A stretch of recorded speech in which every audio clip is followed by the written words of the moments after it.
황만기 원장님, 이분의 증상에 대해서 어떻게 생각하시나요? 예, 이분 뭐 전화 통화가 좀 되면 더 좋을 것 같은데 여기 이제 아주 짧게 기록된 말씀을 주셨던 요 소견만을 가지고 말씀을 좀 드려보려고 해요. 이 발바닥 통증 호소하시는 중년 이상의 특히 이제 여성분들 굉장히 많으신데요. 특히 이제 스포츠 인구가 점점 늘어나면서 발바닥 통증이 더 많이 광범위하게 발생을 하는데 건강보험 심사평가원에서 통계 자료를 이렇게 발표를 한 걸 보니까 2010년도에 9만 명 정도가 이 족저근막염, 발바닥 통증으로 이렇게 진료를 받았어요. 그런데 2014년도, 5년도 통계를 보니까 18만 명, 거의 4, 5년 동안에 2배 이상 이 발바닥 통증, 족저근막염으로 이렇게 진료를 받으신 분들이 늘어났는데요. 오늘은 이 부분에 대해서 좀 말씀을 드려볼까 해요. 우선 저는 이분은 아마도 족저근막염으로 고생을 하고 있지 않을까 일단은 제일 많이 의심이 되는 상황인데 족저근막염은 많이들 들어보셨을 거예요. 그런데 좀 어렵다는 느낌이 좀 있으실 수 있는데 좀 풀어서 설명을 제가 좀 쉽게 드려보려고 해요. 말 그대로 족저, 다리 족자를 쓰고 바닥 저자를 써가지고 발바닥 근막에 염증 생긴 게 족저근막염입니다. 그러니까 발바닥에는 근막이 이렇게 자리하고 있는데 뒤꿈치, 발 뒤꿈치서부터 해가지고 발가락 앞쪽까지 이렇게 아치를 형성시켜주는 그런 이제 근막이 있어요. 이 근막이라고 하는 것은 어떤 역할을 하냐면 한마디로 충격 흡수 장치입니다. 충격 흡수 장치이기 때문에 요것이 잘 형성이 되어 있어야 사실은 굉장히 이렇게 운동하는 데도 도움이 되고 할 수 있는 그런 상황이 되거든요. 그런데 이 섬유띠, 이게 굉장히 강한 섬유띠거든요. 그런데 여기에 미세하게 염증 반응이 생겨나고 손상이 생겨나가지고 점점 파급이 되면은 이게 말 그대로 족저근막염까지 일어날 수가 있는 이런 상황으로 진행이 될 수 있으니까 뭐 운동을 많이 하시는 분들 같은 경우 아니면은 좀 오래 서 계셔야 되는 분들 같은 경우에는 꼭 이렇게 유념을 하셔야 되겠다. 이런 말씀을 드려보고 싶습니다. 네, 이렇게 족저근막이 손상되기 때문에 발생하는 것이 족저근막염이라고 정리를 해주셨는데요. 그렇다면 이 근육이 손상되는 원인도 알아봐야 될 것 같은데 이게 손상되는 이유가 정확히 뭔가요? 예, 다양한 원인이 있을 것 맞습니다. 같은데요. 굉장히 여러 가지 네. 이유가 있는데 한 3가지 정도로 서양의학에서는 보통 정리를 하고 있습니다. 어떻게 정리를 하고 있냐면 이제 화면으로도 나올 거는 같은데 첫 번째는 지금 이제 화면에 나오지 않습니까? 정상적인 발바닥의 모양은 맨 왼쪽에 있는, 시청자님 기준으로 맨 왼쪽에 있는 건데, 이렇게 아치가 너무 이렇게 형성이 안 돼 있는 거를 우리 보통 평발이라고 표현을 하지 않습니까? 이 평발인 경우에 있어서는 족저근막이 굉장히 잘 손상이 됩니다. 충격 흡수가 잘 안 되기 때문에 그런 거죠. 그리고 요족이라고, 요철이라고 우리가 표현을 하는데 요족이라고 해가지고 너무 아치가 동그란 거죠. 그러니까 아치가 너무 없어도 문제가 되고 너무 깊게 굴곡이 되어서 아치가 형성될 것도 굉장히 발바닥에 자극을 주고 손상을 주기 쉬운 그런 해부학적 구조다. 이게 첫 번째 이유가 되고요. 두 번째 이유는 요새 이제 마라톤들도 굉장히 많이들 하시고 있는데 마라톤처럼 아니 굉장히 이렇게 많은 충격과 자극을 발바닥에 주는 운동을 급작스럽게 하게 된 경우에 있어서 그런 경우에는 스포츠 손상의 하나의 형태로서 족저근막염이 잘 생길 수가 있습니다. 아니면은 요새 이제 배구나 농구 같은 것도 많이들 즐겨 하시는데 점프 동작 때문에 이렇게 충격을 또 발바닥에 받을 수밖에 없는 그런 운동을 많이 하시는 경우, 이런 경우도 두 번째 스포츠 손상으로서 많이 족저근막염의 이유로서 거론이 되고 있고, 세 번째 이유도 굉장히 많은데 나는 그렇게 이제 심한 운동은 못하고 산책이 좋다고 하니까 걷기가 좋다고 하니까 많이 걸어야지 그러면서 하염없이 계속 걸으시는 분들이 요새 굉장히 많지 않습니까? 그런데 너무 많이 오랫동안 걷는 것도 사실은 손상의 요인으로서 작동을 할 수가 있어요. 그러니까 그 부분도 좀 같이 유념을 해주실 필요가 있고, 사실은 이렇게 발바닥이 좀 이렇게 너무 딱딱한 그런 구두를 신거나 하이를 신거나 이런 것도 하나의 요인이 될 수가 있다. 이렇게 이제 3가지로 정리할 수가 있는데 사실은 특징도 있습니다. 족저근막염의 3가지 특징을 말씀을 먼저 드려보자면 morning first step이라고 해가지고 아침에 첫 걸음 디딜 때 굉장히 아픈 게 아주 특징입니다. 요 시청자님 같은 경우에는 그런 특징은 안 보이시는 상황 같은데 그게 굉장히 중요한 특징이고, 두 번째는 밤이 되면 다시 또 굉장히 아픈 거. 이게 또 굉장히 시간과 관련된 특징입니다.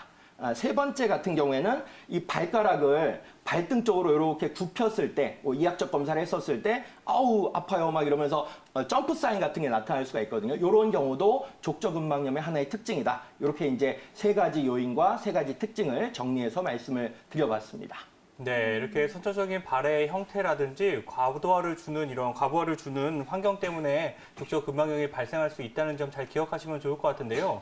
황만기 원장님, 그렇다면 한의학에서는 이 발바닥 족저근막염 어떻게 바라보고 있나요? 예, 한의학에서는 이 발바닥을 지배하는 경락이 족소음 신경이라고 해가지고 신장, 콩팥의 기운이 약한 경우, 특히 이제 신정이 부족한 경우, 특히 족저근막염이 급성 족저근막염의 양상보다는 만성적으로 적극적인 치료를, 적극적인 관리를 받았음에도 불구하고, 많이 쉬었음에도 불구하고 계속적으로 통증이 나타나는 만성적인 족저근막염 같은 경우에는 한의학적인 요 접근법을 반드시 생각을 하셔야 되는 거죠. 그리고 저는 이제 아까 말씀을 조금 놓쳤는데 직업적인 부분하고도 약간 관련이 될 수가 있어요. 뭐냐면 이 한의학적인 부분하고도 좀 연동이 되니까 말씀을 드리려고 하는데, 밤낮이 뒤바뀐 어떤 직업적인 양태를 가지신 경우, 아니면은 충분히 숙면을 못 취하시는 직업적인 양태를 가지시는 분들 요새 굉장히 많이 늘어나셨거든요. 지금 뭐 대한민국 사회 자체가 거의 24시간이 돌아가는 사회 아니겠습니까? 그쵸. 그래서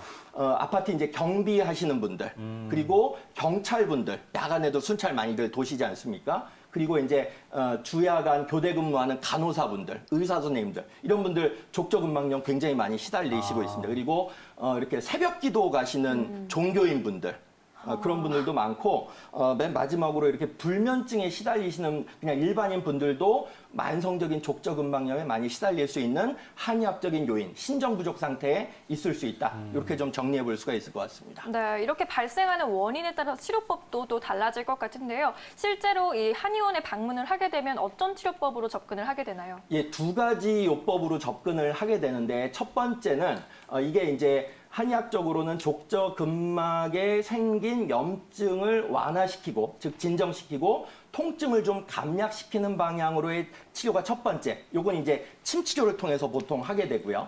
두 번째는 만성적으로 족저근막 자체에 좀 힘을 주고 순환력을 좀 도와줄 수 있는 방향의 치료법. 요건 이제 약 처방을 위주로 하는데, 침 치료 같은 경우에는 아까 제가 말씀을 드렸던 것처럼 발바닥을 지배하는 신경, 그러니까 족소음 신경이라고 하는 그런 경락이 있는데, 거기에 용천혈이 있습니다. 용천혈을 침이라든지 아니면 뭐 이렇게 약침이라든지 봉약침이라든지 이런 걸로 자극을 하게 되면은 상당히 도움이 된다. 통증 완화에 도움이 되고 염증의 진정에 도움이 된다. 요게 이제 첫 번째 한의학적인 치료법이고, 두 번째는 요 족소음 신경을 좀 이렇게 북돋을 수 있는 이게 족저근막 자체에 힘을 주고 순환력을 좀 이렇게 강화시킬 수 있는 한약재, 대표적인 한약재가 세 개가 있습니다. 첫 번째는 당귀, 많이들 들어보셨을 거예요. 그리고 숙지황, 그리고 좀 전에 이제 사정윤 원장님 말씀해 주셨던 구기자, 이런 약재들이 신정을 보태주면서 만성적인 족저근막염을 완화시키는데 굉장히 좋은 한약요법이 된다. 이렇게 정리해 볼 수가 있을 것 같습니다. 네, 이렇게 한방 치료에 대해서 다양하게 짚어봤는데요. 이런 점들 잘 기억하시고요. 평상시에 이렇게 용천을 지압하는 방법도 크게 도움이 될 수 있다는 점 기억하시면 좋을 것 같습니다. 또 이 밖에 평상시에는 어떻게 관리하면 좋은지, 신발 신는 것도 굉장히 중요하다고 하고 잠자는 것도 굉장히 중요하다고들 하잖아요. 어떻게 관리하는 게 좋을까요? 예, 일단 제일 먼저 말씀을 드리고 싶은 게 편한 신발 신기입니다. 특히 이제 요새 여자분들 같은 경우, 남자분들 같은 경우 할 것 없이 좀 이렇게 무리해서 미적인 어떤 욕망에 조금 더 충실하고자 하는 사회 분위기이기 때문에 여자분들은 하이힐 많이 신으시죠. 네. 그쵸. 남자분들은 저는 안 신습니다만 키높이 구두도 많이 신으시죠. 그러니까 발바닥에 무리가 굉장히 많이 갈 수가 있고, 우리나라 60만, 70만 그 군인 장병분들 전투하시지 않습니까? 어쩔 수 없이 이렇게 딱딱한 바닥을 가진 그런 신발을 신게 되시는 분들 같은 경우에도 족저근막염이 굉장히 잘 나타날 수가 있기 때문에, 남자분들 같은 경우에는 가급적이면 그 족저근막염이 생겼다 그러면 운동화 같은 걸로 대체하셔야 되고, 여자분들도 하이힐보다는 족저근막염이 생겼다면 단화로 좀 바꾸셔야 된다. 그래서 가벼운 족저근막염 같은 경우에는 신발만 편하게 좀 갈아 신어도 굉장히 좋아질 수 있다. 이게 이제 첫 번째 생활관리법이고, 두 번째는 살 빼셔야 돼요. 그러니까 감량을 하셔야 돼요. 왜냐하면 이건 너무나 당연하고 자연스러운 건데, 체중이 늘어나다 보니까 당연히 아치를 누르게 되겠죠. 발바닥에 그쵸. 생긴 근막 아치를 누르게 되니까 충격 흡수가 잘 안 되는 거죠. 그러니까 당연히 손상에 취약하게 되고 염증 반응이 더 쉽게 일어날 수 있는 그런 조건이 형성이 되니까 그런 체중 감량을 해야 된다. 이게 이제 두 번째고, 세 번째가 음식과 관련된 건데, 육류를 너무 많이 드시면 안 돼요. 육류는 좀 많이 줄이셔야 되고, 그 다음에 매운 음식 많이 줄이셔야 됩니다. 왜냐하면 육류나 매운 음식을 많이 먹다 보면은 염증이 한번 생기면은 이게 유발시키진 않지만 한 번 생긴 염증 반응이 오랫동안 잘 안 낫도록 만드는 지속인자로서 또는 더 심하게 나타날 수 있는 증폭인자로서는 작동을 할 수가 있거든요. 그렇기 때문에 매운 음식이나 육류는 줄이시고 대신에 채소나 과일 같은 거, 이게 항산화 물질들이 굉장히 많이 들어가 있기 때문에 대부분의 염증 반응들은 이런 항산화 물질들이 들어오게 되면은 상당히 줄어들게 됩니다. 그리고 지금 이제 화면에 나올 텐데 족저근막염과 관련된 스트레칭법이 있어요. 그러니까 뭐 그러니까 조그만 공 같은 거를 이렇게 바닥에, 지금 이제 화면에 나오지 않습니까? 바닥에 대고 부들부들하게 이렇게 좀 근막을 좀 이완시켜주는 방식, 그리고 벽에다 대고 뭐 이렇게 발바닥을 좀 이렇게 편하게 만들어주는 방식, 그리고 끈 같은 거를 발바닥에다 대고 이렇게 이완시켜주는, 긴장을 완화시켜주는 이런 방식들을 취하게 되면은 상당히 족저근막염 치료에 도움을 받을 수 있다. 이렇게 정리해 볼 수가 있을 것 같습니다. 소아청소년들한테도 이 향부자를 굉장히 많이 쓸 수가 있거든요. 특히나 저는 그 예민한 성향을 가진 소음인 체질의 여자 수험생들, 여학생들에게 꼭 쓰는 약이 바로 향부자입니다. 향부자는 아까 또 이제 사정연장 말씀을 주신 것처럼 굉장히 이렇게 배앓이를 많이 하는 여자 수험생들 많이 있고, 그다음에 맨날 머리 아프다고 하는 수험생들도 굉장히 많이 있고, 그쵸. 맞아요. 그다음에 뭐 돌아다니면서 아픈 그런 양상들을 보일 뿐만 아니고,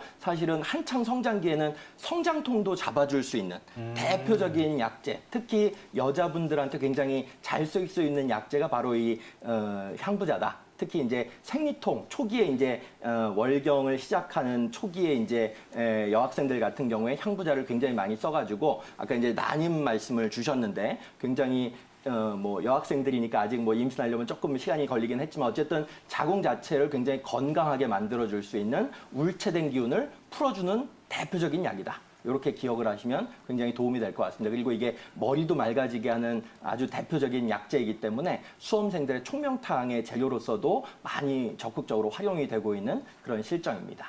네네. 예, 제가 조금만 더 보충 발언을 좀 드리려고 말씀을 드렸는데요. 네. 일단 그 뭐 짧게 말씀을 주셨고, 뭐 검사 결과도 아직 뭐 특별한 사항은 이렇게 뭐 단백뇨나 혈뇨에 대해서만 말씀을 주셨고, 이학적 검진을 지금 저희가 뭐 보지도 않고 맥진이나 복진도 안 했기 때문에 네. 어떤 처방에까지 이르러서 얘기를 드리는 게 좀 조심스럽긴 합니다만, 네. 일반적인 경우를 제가 말씀을 드리려고 해요. 이런 아드님 같은 경우에는 지금 이제 29살이신데, 이런 이제 계속적으로 소변에 거품이 나오는 증상 때문에 검사를 했는데, 어쨌든 혈뇨와 단백뇨가 검사상 이상 수치 정도는 나왔다. 라고는 네. 말씀을 주셨는데, 한의학적으로는 이게 하초 수별의 대표적인 양상이거든요. 그러니까 네. 한의학에서는 상초, 중초, 하초 이렇게 인체를 세 개로 분할을 해가지고 설명을 합니다. 그런데 네. 보통 신장이라든지 방광 계열은 하초 아래쪽에 있는 그 3초 구역의 하나다. 이렇게 이제 표현을 하는데,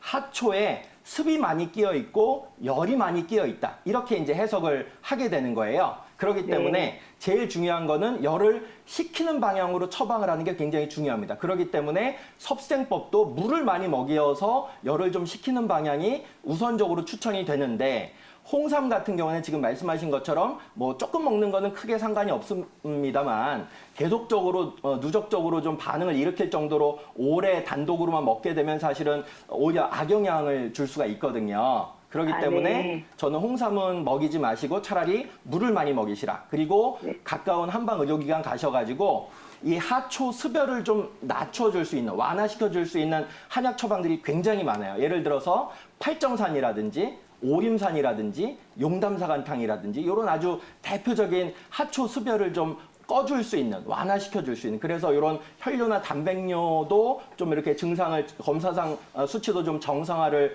이루게 도와줄 수 있는 약제들도 많고, 또 이제 침 치료 같은 경우에도 족소음 신경이라든지 족태양 방광경 같은 그런 이제 신장이나 방광을 좀 좋게 건전하게 만들어줄 수 있는 침법들도 다양하게 많이 구비가 되어 있으니까 꼭 가까운 시일 내에 아드님 잘 설득하셔가지고 한의원이나 한방병원 꼭 가보시라고 꼭 권유 말씀을 드려보고 싶습니다.